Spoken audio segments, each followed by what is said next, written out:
Olá, eu sou o professor Elpidio, tenho formação teológica pela Diocese de Uruaçu e especialização em teologia bíblica e te ensino a compreender melhor a fé católica.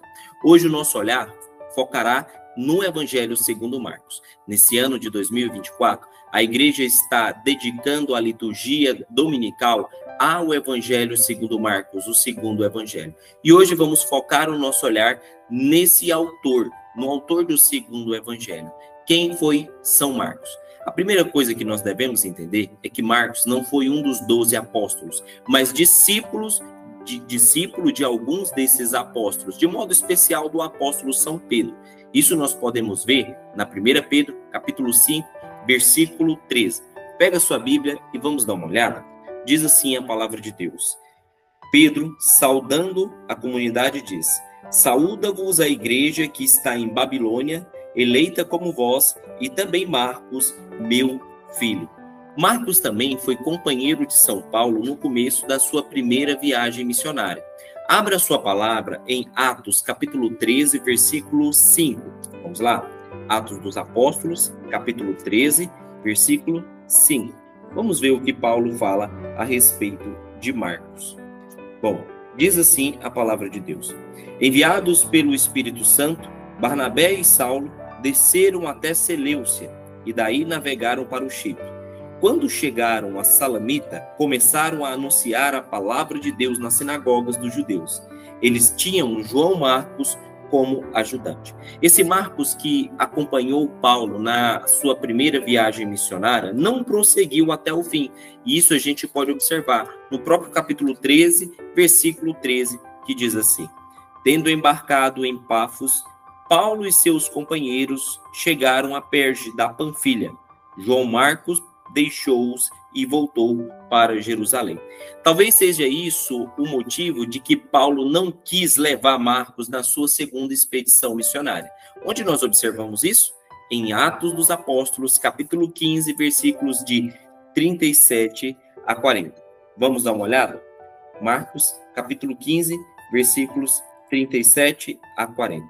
Vamos a partir do versículo 36.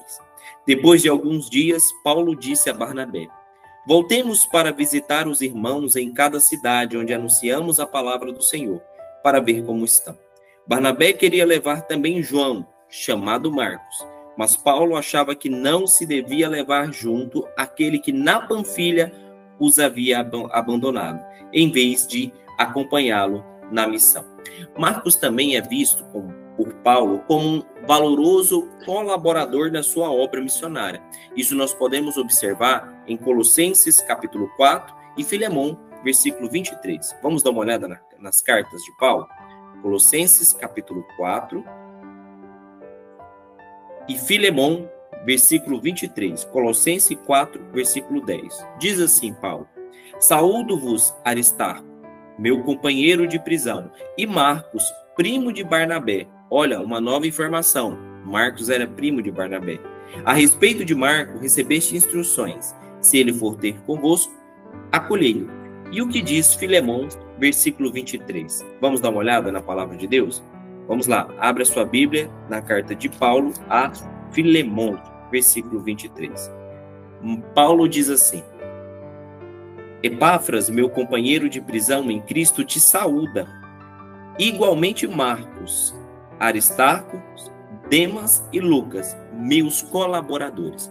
Bom, daí nós já sabemos que Marcos foi discípulo de um dos 12 apóstolos. De modo especial, foi discípulo de Pedro, acompanhou Paulo na sua primeira expedição missionária junto com Barnabé, mas acabou os abandonando. Por isso, Paulo depois não quer levar Marcos à sua segunda expedição missionária, conforme o capítulo 15, versículos de 36 a versículo 40.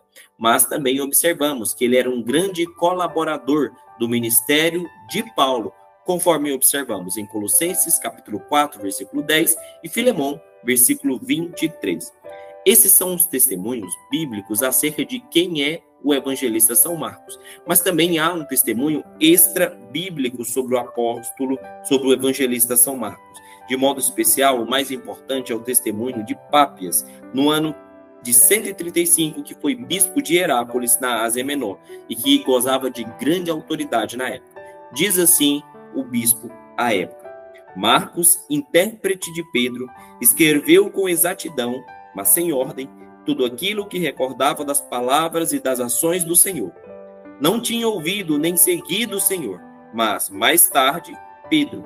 Ora, como Pedro ensinava, adaptando-se às várias necessidades dos ouvintes, sem se preocupar com oferecer ou composição ordenada das sentenças do Senhor, Marcos não nos enganou, escrevendo conforme se recordava.